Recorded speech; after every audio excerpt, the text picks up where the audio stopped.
பார்த்தீங்கன்னா அதே உதயநிதி என்ன சொல்கிறாரு, தேனி தொகுதியில் திமுக ஜெயிச்சுட்டா 2 நாளைக்கு மாதம் 2 நாளைக்கு அங்கே இருப்பேங்கிறார். அப்படி இங்கே வந்து திருவண்ணாமலையில் பேசுகிறார், திருவண்ணாமலையில் திமுக ஜெயிச்சுட்டா அங்கே மாதம் 2 நாள் இருப்பேங்கிறார். மொத்தம் 21 தொகுதி. இப்படி திமுக ஜெயிக்கிற தொகுதியிலலாம் 2 நாள் அந்த தொகுதியில் இருந்தால் தமிழ்நாடு தப்பும். சென்னைக்கே வரமாட்டார். நடக்குமா? அவருக்கு சினிமா நடிகையில் பார்க்கலன்னா தூக்கம் வராத.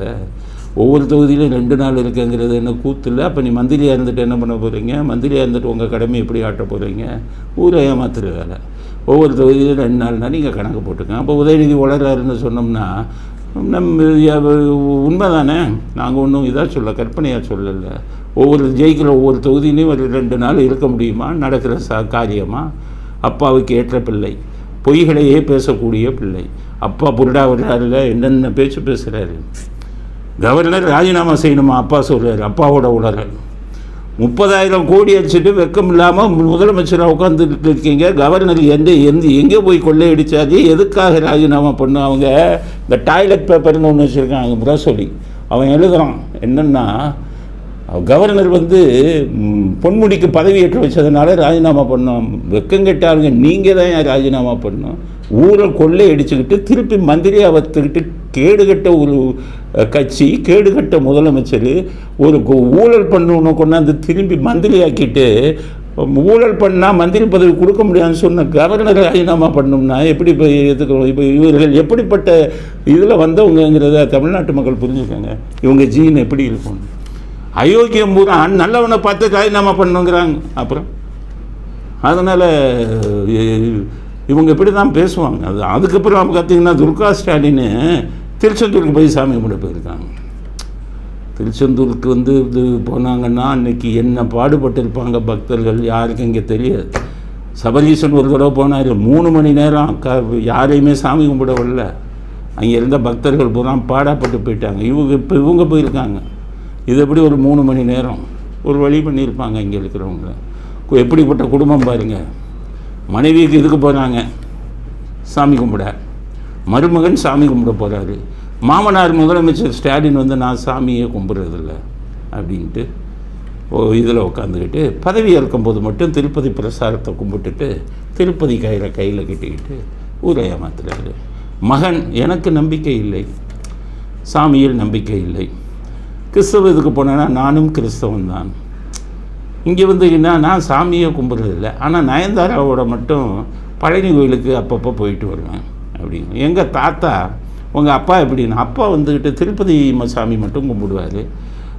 கோயிலுக்கு போகாமல் வீட்டுக்குள்ளே கதவை அடைச்சிக்கிட்டு இந்த இதெல்லாம் வச்சு சாமி கும்பிடுவார். எங்கள் தாத்தா அதை விட கில்லாடி, சாமி கும்பிடுவா, சாமியை கடவுளை நம்புவோன்னு முட்டாள்னு சொல்லுவார். ஆனால் பார்த்திங்கன்னா மஞ்சள் துண்டு போடுவார்.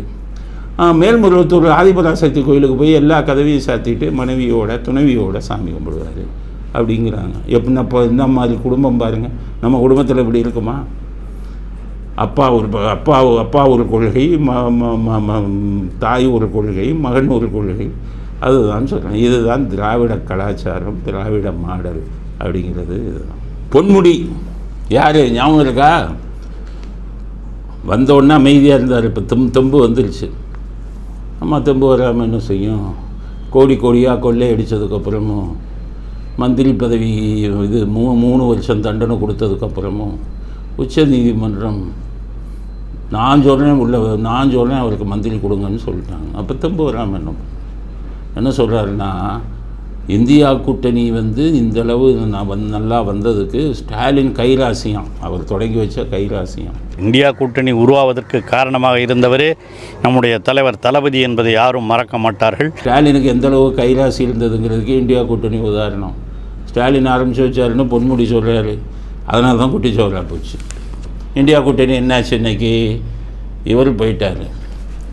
பீகார் முதலமைச்சர் நிதிஷ்குமார் இந்தியா கூட்டணிக்கு எனக்கு சம்மந்தம் இல்லைன்னு, மம்தா பானர்ஜி இந்தியா கூட்டணிக்கு எனக்கு சம்மந்தம் இல்லைன்ட்டாங்க. இப்போ கம்யூனிஸ்ட்டு காங்கிரஸ் எல்லாம் அங்கங்கே மோதிக்கிறாங்க. இப்போ இந்தியா கூட்டணிங்கிறதே இல்லாமல் போச்சு. ஏன் இல்லாமல் போச்சு? ஸ்டாலின் தொடங்கி வச்சார்ல, அந்த கைராசி தானே. ஊழல்வாதிகளுக்கு தொடங்கி வச்சா உருப்படுமா?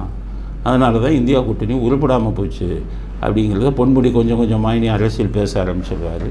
தைரியம் வந்து விட்டது. ஆனால் கழுத்தில் கத்தி தொங்கிக்கிட்டு இருக்குது. சுப்ரீம் கோர்ட்டு 3 வருஷம் உறுதி செய்யப்பட்டதுன்னா மறுபடியும் ஜெயிலுக்கு போகணும் அப்படிங்கிறத பொன்முடி ஞாபகம் வச்சுக்கிட்டு பேசுங்க. அடக்கி வாசியுங்கள் பொன்முடி அப்படிங்கிற கருத்தையும் பதிவு செய்யணும். ஈரோட்டில் அதிமுக வேட்பாளர் அவருடைய சொத்து மதிப்பை கொடுக்குறாரு 583 கோடி. எம்ஜிஆர் இருந்தால் கொடுப்பாரு அப்படி ஆளுங்களுக்கு சீட்டு. ஜெயலலிதா கொடுத்துருக்காங்களா 583 கோடி இவங்களை? ஆனால் எடப்பாடி அது கொடுக்குறாரு 583. திமுக அதிமுக தொண்டர்கள் சொன்னேன், அதிமுகவில் நிற்கிற அத்தனை பேரும் கோடீஸ்வரர்கள். எடப்பாடி வெறும் பணக்காரர்களை பணம் கொடுத்தவர்களுக்கு மட்டும்தான் சீட்டு கொடுத்துருக்காரு. நல்லா புரிஞ்சுக்கங்க. இந்த ஈரோட்டில் 583 கோடி உள்ளவர் நின்று இருக்காரு. இவர் யாருன்னு தெரியுமா உங்களுக்கு? முக்கியமான அதிமுகவில் முக்கியமான தலைவருக்கு கொள்ளையடித்த பணத்தெல்லாம் வட்டிக்கு கொடுத்துருக்காரு. இவர்கள் மூலம் மாதம் 80 கோடி ரூபாயிலிருந்து 88 கோடி ரூபாய் வரை வட்டி வருது. அதனால் இவர்களுக்கு சீட்டு. புரிஞ்சுக்கோங்க. எல்லோரும் பாவம் ரெட்டை இலை எம்ஜிஆர் சொன்னோன்னு நினைக்கிறீங்க. எம்ஜிஆர் பேர் வச்சு மோசடி பண்ணுறவங்களுக்கு நம்ம இது கை கொடுக்கணுமாங்கிறத நீங்கள் நல்லா புரிஞ்சுக்கணும். இப்படிப்பட்ட ஒருத்தருக்கெல்லாம் எம்ஜிஆர் தலைகீழன்னு எம்ஜிஆர் யாருக்கு சீட்டு கொடுத்தாரு? சாதாரணமாக போயிட்டு இருக்கிற ஒருத்தருக்கு சீட்டு கொடுத்தாரு. பிரபலமானவங்களுக்கு அவர் எப்போவுமே சீட்டு கொடுத்தாரு. தன்னுடைய பணத்தை செலவு பண்ணி சாதாரண ஆளுங்களெல்லாம் எம்எல்ஏ ஆனாங்க. அவர்கிட்ட மந்திரி ஆனவங்கெல்லாம் பாருங்கள், மிக சாதாரணமான ஆளுங்க. ஜெயலலிதாவும் என்ன பண்ணாங்க? பெரிய ஆளுங்களுக்கு சீட்டே கொடுக்க மாட்டாங்க, பணமே வாங்க மாட்டாங்க. எவ்வளோ பணம் செலவு பண்ணுவீங்கன்னு தான் கேட்பாங்க. அதுக்கப்புறம் அவங்க கையில் இருந்து ஒவ்வொரு தொகுதிக்கு, ராமநாதபுரம் தொகுதிக்கு 2009 சத்தியமூர்த்தியை போட்டாங்க. நான் கேட்டதுக்கப்புறம் போட்டாங்க. என்கிட்டே என்ன கேட்டாங்க? எவ்வளோ செலவு பண்ணுவீங்கன்னு தான். என்கிட்ட பணம் கேட்கல. அதே சத்தியமூர்த்திக்கு 2 கோடி ரூபா கொடுத்தாங்க 2009 அவங்க கையில் இருக்கு. இதுதான் அதிமுக.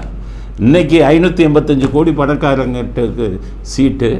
அவங்ககிட்ட ஊழல் பண்ண பணத்தெல்லாம் உள்ளே கொடுத்து மாதம் மாதம் வட்டி வாங்கிறதுனால அவர்கள் வேட்பாளர்கள். இதுதான் அதிமுகவாக மாறிவிட்டது அப்படிங்கிற கருத்தையும் அதிமுக தொண்டர்களுக்கு வேதனையுடன் தெரிவித்துக் கொள்கிறேன். அடுத்தது டிஆர்பி ராஜா அண்ணாமலைக்குள் நடந்த ஒரு மோதல், அதை பார்ப்போம். டிஆர்பி ராஜா என்ன சொல்கிறாரு? அண்ணாமலையை பிஜேபியை பேசும்போது சில்லறை கட்சிகளுக்கெல்லாம் நாங்கள் பதில் சொல்ல வேண்டியதில்லை. அதிமுக என்ன சொல்லுன்னு சொல்லுங்க, பிரதான எதிர்கட்சி ஏதாவது சொல்லியிருந்தா சொல்லுங்க, அதுக்கெல்லாம் பதில் சொல்லுங்க. சில்லறை கட்சியெல்லாம் சொல்றதுக்கெல்லாம் பதில் சொல்ல முடியாது அப்படி. ஆமாம், 30,000 கோடி சம்பாதிச்ச கட்சி இல்லை அவங்க. அதனால் யாரை பார்த்தாலும் சில்லறையாக தான் தெரியும். அதுதான் அவள் அந்தளவுக்கு இருமாப்பு. நான் 30,000 கோடி சம்பாதிச்சிட்டேன், உனக்கு என்ன பதில் சொல்கிறது அப்படின்னு சொல்கிறாரு. அண்ணாமலை சொல்கிறாரு, திமுக வந்தோடனே இதில் கோயம்புத்தூரில் சூடு அதிகமாகிடுச்சு, உஷ்ணம். அதுக்கு டிஆர்பி சொல்கிறாரு, இன்னும் நாங்கள் பற்றவே வைக்கலை, அதுக்குள்ளே உஷ்ணம், இதே உஷ்ணங்கிறீங்களேங்கிறார். என்னத்தை பற்ற வைக்கலைன்னா, ரூபாய்க்கு ஒவ்வொரு ஓட்டுவங்களுக்கும் 100 ரூபா கொடுக்கல, அது 4,000 ரூபா கொடுக்க ஆரம்பிக்கலை, இப்போவே உங்களால் தாங்க முடியல, கொடுக்குறோம் பாரு 4,000, அதுக்கப்புறம் என்ன ஆகுதுன்னு டிஆர்பி ராஜு அந்த துணியில் தான் பதில் சொல்கிறார். எல்லாத்துக்கும் மேலே என்ன சொல்கிறாரு? ஆடை பிரியாணி போட போகிறவங்கிறாரு கோயம்புத்தூரில். அண்ணாமலை இங்கே நிற்கிறாருல்ல, அவரை தோக்கடிக்கணுங்கிறதுக்காக ஆட்டை பிரியாணி போட போகிறோம் கோயம்புத்தூரில் அப்படின்னு சொல்கிறார். ஆனால் நான் என்ன சொல்கிறேன், கொஞ்ச நாள் இருங்க. என்ன நான் உங்களுக்கு இதாக இல்லை, எரும மாட்டு பிரியாணின்னு ஒன்று வரும். உங்களை பிரியாணி கூழ் போட்டு பிரியாணி போடுறது எரும மாட்டு பிரியாணி. ஏன்னா உங்களுக்கு சொரணங்கிறதே இல்லை, திமுககாரனுக்கு சொரணங்கிறதே இல்லை. அதனால் உங்களை பிரியாணி போடும்போது எரும மாட்டு பிரியாணி வரும் அப்படிங்கிறத அப்போ நிச்சயம் ஒரு கட்சி ஒரு தலைவன் உங்களுக்கு சொல்ல போகிறான். ஆட்டு பிரியாணியாச்சும் எல்லாம் சாப்பிடுவாங்க, உங்களை மாதிரி ஆளுங்களை வச்சு போடுற எரும மாட்டு பிரியாணியாக காரி துப்புவான் நாட்டில். அதனால் நாவடக்கம் தேவை டிஆர்பி ராஜு. இப்போ ரொம்ப குதிக்காதீங்க, அப்படியே காலச்சக்கரம் மாறும்.